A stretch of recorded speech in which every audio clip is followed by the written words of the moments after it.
చెప్పండి, మీకు ఈ అడవుల్లో ఏం పని? అడిగాడు ఫారెస్ట్ ఆఫీసర్ సంగామియా రాసిచ్చిన ఉత్తరం చదివి ముడుస్తూ. మిస్టర్ ఆఫీసర్, నేను పురాతత్వ శాఖలో పనిచేసి రిటైర్ అయిపోయాను. పోతే ఇటీవల నాకు ఒక చిన్న ఇన్ఫర్మేషన్ తెలిసింది. దాని ప్రకారం ఈ అడవిలో ఒక పురాతన ఆలయం ఒకటి ఉండాలి. వ్యక్తిగత జిజ్ఞాస కొద్దీ ఆ ఆలయాన్ని వెతకడానికి బయలుదేరాను. నన్ను నా బృందం అనుసరించింది. అసలు విషయాన్ని గుప్తపరుస్తూ చెప్పాడు బెనర్జీ. ఆలయమా? ఈ అడవిలో పాడుబడిన గుళ్ళు చాలా ఉన్నాయి. ఆల్రైట్, ఎన్ని రోజుల్లో మీరు తిరిగి రాగలరు? అడిగాడు ఫారెస్ట్ ఆఫీసర్. చాలా ఉన్నాయి అన్న పదం వినగానే ప్రొఫెసర్ బృందంలో ఉత్సుకత పెరిగింది.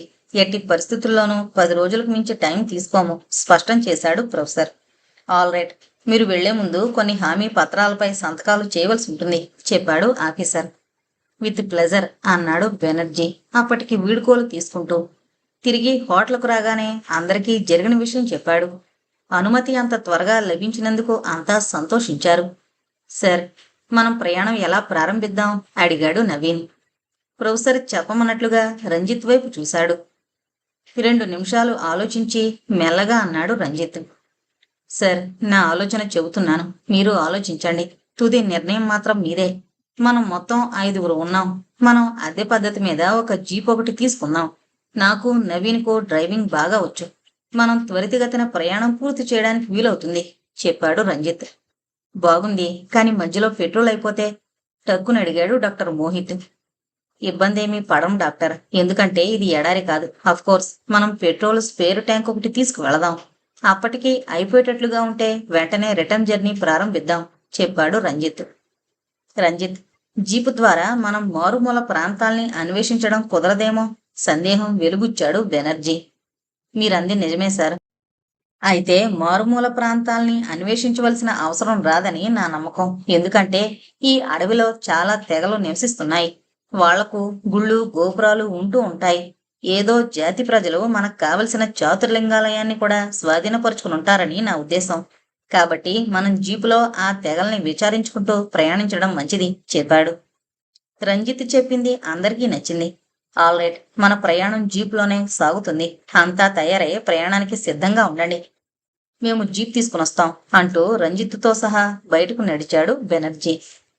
మధ్యాహ్నం 12 గంటలైంది. జీవరాశి అంతటికీ సూర్యుడు తన ప్రతాపాన్ని చూపిస్తున్నాడు. చెట్ల మధ్య నుండి గతుకుల బాటలో జీప్ నిదానంగా పరిగెడుతోంది. స్టీరింగ్ దగ్గర నవీన్ కూర్చునున్నాడు. అడవిలో ప్రయాణం ప్రారంభించి 2 రోజులైంది. దారి మధ్యలో ఒకే ఒక గూడెం తగిలింది. కానీ అవసరమైన సమాచారం అక్కడేమీ లభించలేదు. అందుకని ఇంకా ముందుకెళ్లే ప్రయత్నంలో ఉన్నారు. లోపలకు పోయిన కొలది భీకరారణ్యం, ప్రమాదభరితం. అయినా బృందంలో ఎవరికీ భయం కలగడం లేదు. తాము చేసిన ప్రయాణాల ముందు ఈ ప్రయాణం ఒక లెక్కగా కనిపించడం లేదు. ఇక మనం లంచ్ తీసుకుందామా అని అడిగాడు డాక్టర్ మోహిత్. ఓకే డాక్టర్ అంటూ నవీన్ లంచ్కు టైం అయింది అన్నాడు బెనర్జీ. ఎస్ సార్ అంటూ చిన్నగా తలూపాడు నవీన్. దాదాపు 10 నిమిషాల అనంతరం జీప్ ఆపాడు నవీన్. అంతా జీప్ దిగారు. అంతటి మండుటెండలో కూడా అక్కడెంతో చల్లగా ఉంది. గుబురుగా ఉన్న వృక్షాలు చల్లని పవనాలను వెదజల్లుతున్నాయి. పక్షుల కిలకిలారావాలు అక్కడో సెలయేరు ఉన్నట్లు సూచిస్తున్నాయి. అంతా తృప్తిగా టిండు ఫుడ్ భుజించి రంజిత్ టిని నిండా తెచ్చిన సెలయేటి నీరు కడుపారా తాగారు. ఆహా, ఇంతటి అమోఘమైన రుచిగల నీరు మన ప్రాంతాల్లో దొరకదు కదా, తన్మయత్వంగా అన్నాడు మోహిత్.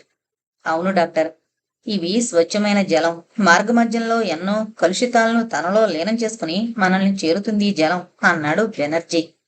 ఒక అరగంట సేపు అక్కడ విశ్రమించి తిరిగి జీప్ ఎక్కారంతా. రంజిత్, మ్యాప్ ఎక్కడ పెట్టావు? అడిగాడు బెనర్జీ. ఇక్కడే ఉంది సార్ అంటూ డాష్ బోర్డులోంచి మ్యాప్ తీసి అందించాడు రంజిత్. మేయాంగ్ అడవుల స్వరూపాన్ని తెలియజేసే మ్యాప్ అది. ఫారెస్ట్ ఆఫీసర్ ఇచ్చాడు దాన్ని. ఆ మ్యాప్లో అడవులో తెగలు నివసించే గూడాలు గుర్తించబడి ఉంటాయి. అంతేగాక అంతరించే జాతిగా గుర్తించిన జంతువులు సంచరించే ప్రాంతాలు టిక్ చేయబడున్నాయి. రంజిత్ అందించిన మ్యాప్ను పరిశీలనగా చూస్తూ, ఇంకా దాదాపు 50 కిలోమీటర్ల దూరం ప్రయాణిస్తే మనం తండోప్ అనే కోయిజాతి నివసించే పల్లెను చేరుకుంటాం, అన్నాడు బెనర్జీ. ఓకే, చీకటి పడేలోపుగా ఆ పల్లెను చేరుకుంటే మంచిది. మిస్టర్ నవీన్, మీరు ఇప్పటికే చాలా దూరం డ్రైవ్ చేశారు. స్టీరింగ్ నాకివ్వండి, అన్నాడు రంజిత్. నవీన్ డ్రైవింగ్ సీట్లో నుండి పక్కకు జరిగాడు. మెల్లగా జీపు స్టార్ట్ చేశాడు రంజిత్. దారంతా ఎగుడు దిగుడుగా ఉంది. కొన్ని ముళ్ళ పొదలు దారికి అడ్డంగా పెరుగున్నాయి. మెల్లగా వాటిని తప్పించుకుంటూ జీపును నడుపుతున్నాడు రంజిత్. బాటలు చీలిన చోట ప్రొఫెసర్ మ్యాప్ చూస్తూ డైరెక్షన్ ఇస్తున్నాడు. శీతాకాలం పొద్దు 5 గంటలకే కుంగిపోయింది. మెల్లగా చీకట్లు కమ్ముకొస్తున్నాయి. హెడ్ లైట్స్ వెలిగించాడు రంజిత్. దారి ప్రకాశవంతమైంది. ఆకాశంలో మందలుగా పక్షులు గోళ్లను చేరుతున్నాయి. కుందేళ్లు కంగారుగా రోడ్డు మీద దుముకుతున్నాయి. రంజిత్ చటుక్కున కార్ ఆఫ్ చేసి ఇంజన్ కూడా ఆఫ్ చేశాడు.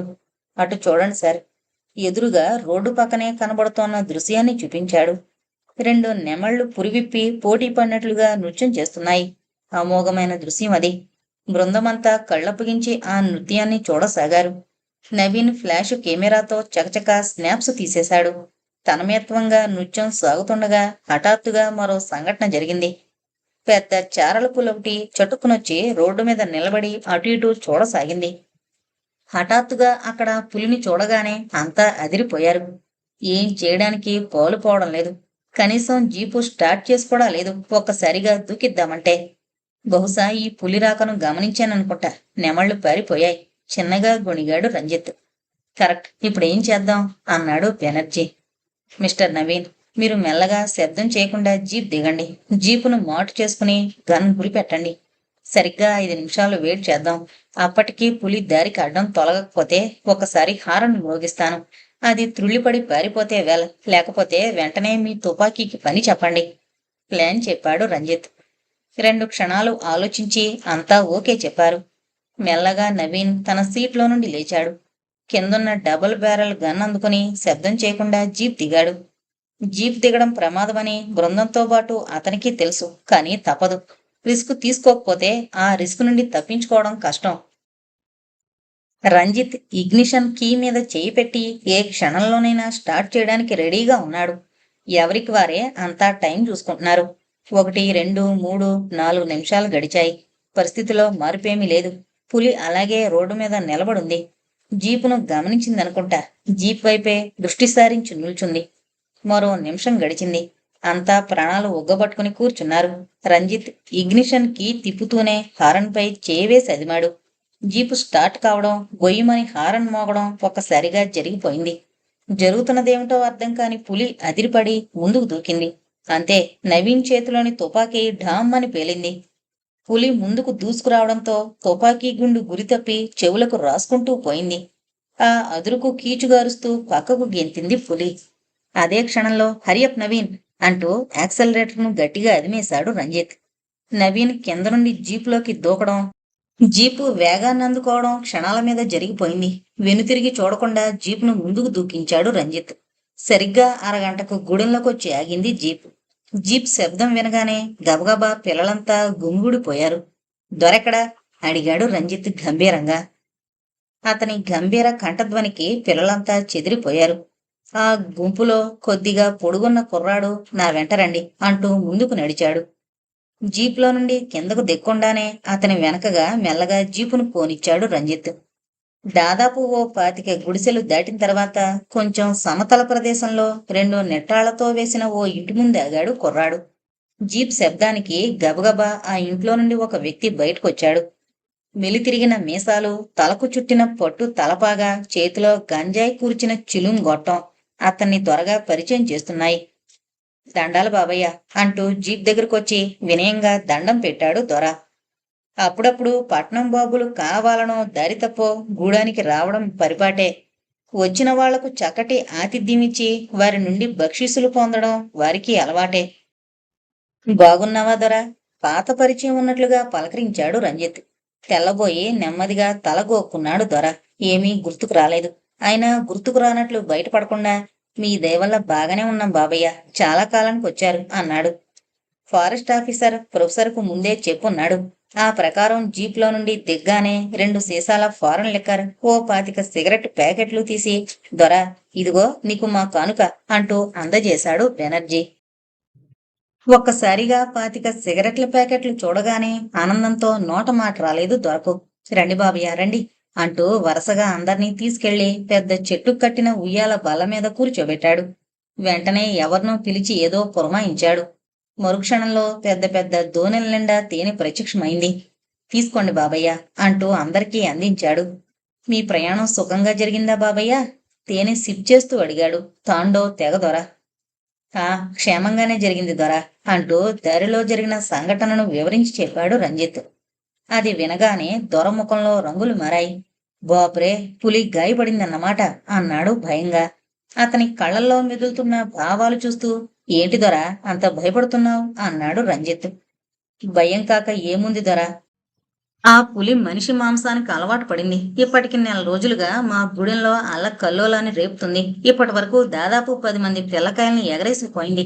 దాన్ని చంపడానికి చేస్తున్న ప్రయత్నాలు ఎప్పటికప్పుడు ఒమ్మైపోతున్నాయి. ఇప్పుడు మీ ద్వారా గాయపడిందన్నమాట. గాయపడిన పులి ఏం అఘాయిత్యానికి పాల్పడుతుందో ఏమో నిట్టూరుస్తూ అన్నాడు దొర. మై గాడ్, మేనేటర్ అన్నమాట అన్నాడు బెనర్జీ. ఆ పులి గాయపడిన దగ్గర నుండి అతని గుండెల్లోనూ దడగానే ఉంది. దొర, మీరేమీ భయపడకండి. ఆ పులిని మట్టుబెట్టే పూచి మాది. నువ్విక నిశ్చింతగా ఉండు ధైర్యం చెప్పసాగాడు రంజిత్. దొర ఒక్క క్షణం ఏదో ఆలోచించి గబగబా లోపలికి వెళ్లి కొమ్ము బోర తీసుకొచ్చి గట్టిగా పూరించి ఊదాడు. అంతే, క్షణాల మీద గూడెంలోని జనం గుంపులుగా రావడం ప్రారంభించారు. అంతా వచ్చిన తర్వాత ఎలుగెత్తి చెప్పాడు దొర. అంతా అప్రమత్తంగా ఉండండి. పట్నం బాబుల చేతిలో పులి గాయపడిందట. గాయపడిన పులి ప్రమాదకరమైంది హెచ్చరించాడు దొర. ఆ హెచ్చరిక వింటూనే ఎవరికి వారు భయకంపితులై ఇళ్లకు నడిచారు. వాళ్ళందరి కళ్ళల్లో మెదులుతున్న భయాన్ని చూసి ఆ మేనేటర్ వారిని ఎంత కంగారు పెట్టిందో అర్థం చేసుకున్నారు ప్రొఫెసర్ బృందం. బాబయ్య, ప్రయాణంలో అలసిపోయి ఉంటారు, విశ్రాంతి తీసుకోండి, తెల్లవారిన తర్వాత మాట్లాడుకుందాం అంటూ మాట కోసం కూడా ఎదురు చూడకుండా ముందుకు నడిచాడు దొర. బహుశా కాపలాను పర్యవేక్షించడానికి వెళ్ళుంటాడు అన్నాడు బెనర్జీ. కమ్మని తేనె కడుపులో పడగానే కళ్ళు మూతలు పడసాగాయి అందరికీ. ప్రయాణంలో అలసున్నారేమో అంతా విశ్రాంతిగా ఆ బల్ల మీదనే నడుం వాల్చారు. చటుక్కున మెలకు వచ్చింది రంజిత్కు. మెల్లగా కళ్ళు విప్పి వాచి చూసుకున్నాడు. ఎలక్ట్రానిక్ వాచ్ 1:30 టైంను చూపిస్తోంది. అంతా ఎవరికి వారే ఆదమరిచి బల్ల మీదనే పడుకుని నిద్రపోతున్నారు. చుట్టూ చూశాడు. గాఢాంధకారం. అక్కడక్కడా వెలుగుతోన్న కొవ్వు దివిటీలు చిరు వెలుగును చిమ్ముతున్నాయి. గూడెం వాళ్ళు మేనేటర్ రాకుండా కాపలా కాస్తున్నారన్నమాట. నవీన్ గురి కొద్దిలో తప్పింది. లేకుంటే ఈ గూడానికి పట్టిన పీడ విరగడై ఉండేది అనుకుంటూ మెల్లగా కళ్ళు మూసుకున్నాడు రంజిత్. నిద్రాదేవి ఒడిలోకి జారిపోబోతుండగా కెవ్వున వినబడిన కేక. ఆ వెంటనే మనుషుల హడావిడికి ఉలిక్కిపడి లేచాడు రంజిత్. మేనేటర్ వచ్చి ఎవరినో పట్టేసింది. అదే ఆ కేక. గుండెలు అవిసిపోయాయి రంజిత్కు. గాబరాగా అందర్నీ నిద్రలోంచి లేపాడు. గూడెం చుట్టూరా వెలుగుతున్న దివిటీలు గబగబా చేరువయ్యాయి. అన్నీ నాయకుడి ఇంటివైపు రాసాగాయి. దొర కూడా ఆ హడావిడికి నిద్రలేచి బయటకొచ్చాడు. అతని కళ్ళు కోపంతో ఎరుపెక్కాయి. ముఖం కందగడ్డలా ఉంది. ఘోరం జరిగిపోయింది దొర, మళ్ళీ ఒకణ్ణి వేసుకుపోయింది చెప్పాడు ఒకతను విచారంగా. ఎవరు? గర్జించాడు దొర. చెప్పారు అనుచరులు. వాళ్ళు చెప్పిన దాన్ని బట్టి తమకు దారి చూపించిన కుర్రవాడని అర్థం చేసుకున్నారు ప్రొఫెసర్ బృందం. మీరంతా ఏం చేస్తున్నారు? అసలు ఆ కుర్రవాణ్ణి ఎందుకు రానిచ్చారు? కోపంగా అరిచాడు దొర. వాడికి ఆయువు మూడింది దొర. వద్దని చెబుతున్నా వినిపించుకోకుండా నాతో కాపలాకొచ్చాడు. అవసరం కోసం పొదచాటుకు వెళ్ళాడు. అంతే, మాటేసుకుని కూర్చుందేమో, అందుకుని వెళ్ళిపోయింది విలపిస్తూ చెప్పాడొకడు. అతను ఆ కుర్రవాడి తండ్రి అని గ్రహించారు ప్రొఫెసర్ బృందం. అతని ఆవేదన చూస్తుంటే కడుపు తరుక్కుపోయింది రంజిత్కు. దొర, మీరు ఇంతమందుండి ఒక పులిని ఇన్నాళ్లుగా చంపలేకపోవడమేమిటి అడిగాడు రంజిత్. దొర కోపంగా రంజిత్ వైపు చూశాడు. ఆ చూపులో కసి, నిస్సహాయత కలిసి రంజిత్ను కదిలించి వేసింది. ఏం చేయమంటావు బాబయ్య? మా దగ్గర తుపాకులు లేవు. బల్లాలకు విల్లంబులకు లొంగకుండా తప్పించుకుని తిరుగుతోందా మాయపులి. అప్పటికే ఆఫీసర్ బాబుకు కబురంపించాను, కానీ ఆ బాబుకు దయ కలగలేదు. మా కర్మ ఇలా రాసింది కాబోలు అన్నాడు దొర. అంతలోనే ఏదో గుర్తుకొచ్చినట్లు రంజిత్ వైపు చూస్తూ, క్షమించండి బాబయ్య, మిమ్మల్ని ఆఫీసర్ బాబు గారే పంపించారనుకుంటున్నాను. త్వరగా పులిని చంపేయండి బాబు అన్నాడు అర్థింపుగా. అతని భావనకు రంజిత్ ఆశ్చర్యపోయాడు. ఏం మాట్లాడాలో అతనికి తోచలేదు. చిన్నగా గొంతు పీగల్చుకుని, దొర, మీరు పొరబడుతున్నారు. మమ్మల్ని ఆఫీసర్ పంపలేదు. అసలు ఇక్కడో పులి అల్లరి చేస్తోందని మేమిక్కడికి వచ్చే వరకు తెలీదు. మా స్వంత పని మీద వచ్చాం చెప్పాడు రంజిత్. ఆ మాట వినగానే జావగారిపోయాడు దొర. అంతలోనే క్రోధంతో అతని పిడికిళ్లు బిగుసుకున్నాయి. ఒకళ్ళ మీద ఆధారపడడం ఎంత బుద్ధి తక్కువో ఇప్పుడు అర్థమైంది. అయినా ఈ ఖండేలకు బుద్ధి లేదు. ఎన్నో క్రూర మృగాలను మట్టి కరిపించిన ఈ చేతులు ఒక పులికి సమాధానం చెప్పలేకపోవడమా? ఇక ఆలస్యం చేయకూడదు. ఆ పులి బ్రతుకుండడమో నేను బ్రతుకుండడమో తేలిపోవాలి అంటూ విసురుగా బల్లాన్నందుకుని వేగంగా ముందుకు నడిచాడు దొర. ఈ హఠాత్ సంఘటనకు ప్రొఫెసర్ బృందంతో పాటు అంతా అదిరిపోయారు. దొర, నా మాట విను, నేనా పుల్ని చంపుతాను, ఒక్కడవే వెళ్లకు అంటూ అరిచాడు రంజిత్. కాని అతని పిలుపు గాల్లోనే కలిసిపోయింది. చూస్తుండగానే చీకట్లో కలిసి మాయమైపోయాడు దొర. అతని తెగింపుకు ఆశ్చర్యపోయాడు రంజిత్. ఒక్క క్షణం ఏదో ఆలోచించి, సార్, అతనికి సహాయంగా వెళతాను అన్నాడు. ప్రొఫెసర్ బెనర్జీ రంజిత్ వైపు ప్రేమగా చూశాడు. వెరీ గుడ్ మై బాయ్, చాలా జాగ్రత్తగా వెళ్ళిరా అన్నాడు పొరబోయిన కంఠంతో. గబగబా జీప్ దగ్గరకు నడిచి అందులో నుండి 4 సెల్స్ టార్చ్ గన్ను తీసుకుని, మిత్రులారా, మీరేమీ కంగారు పడకండి, మీ నాయకుడి రక్షణ కోసం నేను వెళుతున్నాను, దయచేసి మీరెవరూ మమ్మల్ని అనుసరించొద్దు అని చెప్పి దొర నడిచిన దిక్కువైపు నడక సాగించాడు రంజిత్. దాదాపు ఓ ఫర్లాంగు దూరం నడిచిన తర్వాత గాని టార్చ్ రేంజ్లోకి రాలేదు దొర. వెంటనే దొర ఆగు అంటూ అరిచాడు రంజిత్. ఆ పిలుపు వినగానే చటుక్కున ఆగిపోయాడు దొర. గబగబా దొరను చేరుకున్నాడు రంజిత్. బాబయ్య, మీరా? ఆశ్చర్యంగా అన్నాడు దొర. అవును దొర, నేనే. ఏం, మాకా మాత్రం మానవత్వం లేదనుకున్నావా? పిలుస్తున్నా వినిపించుకోకుండా వచ్చేశావు. చూస్తూ చూస్తూ నిన్ను ఆపాయంలోకి ఎలా వదలను, అందుకే నీ వెంటొచ్చాను అన్నాడు రంజిత్. దొర కళ్ళు చెమ్మగిల్లాయి. ఏం చేయను బాబయ్య, నా కళ్ళ ముందే నిండు ప్రాణాలు బలైపోతుంటే నాయకుడుగా చూస్తూ ఊరుకోనా? అందుకే ఈ రోజు దీని అంతు తేలిపోవాలనుకుని బయలుదేరాను అన్నాడు దొర. పద, ఆ పులి అంతు చూసే గూడానికి వెళదాం అంటూ ముందుకు నడిచాడు రంజిత్. 4 సెల్స్ టార్చ్ వెలుగు నేల మీద ప్రకాశవంతంగా పడుతోంది.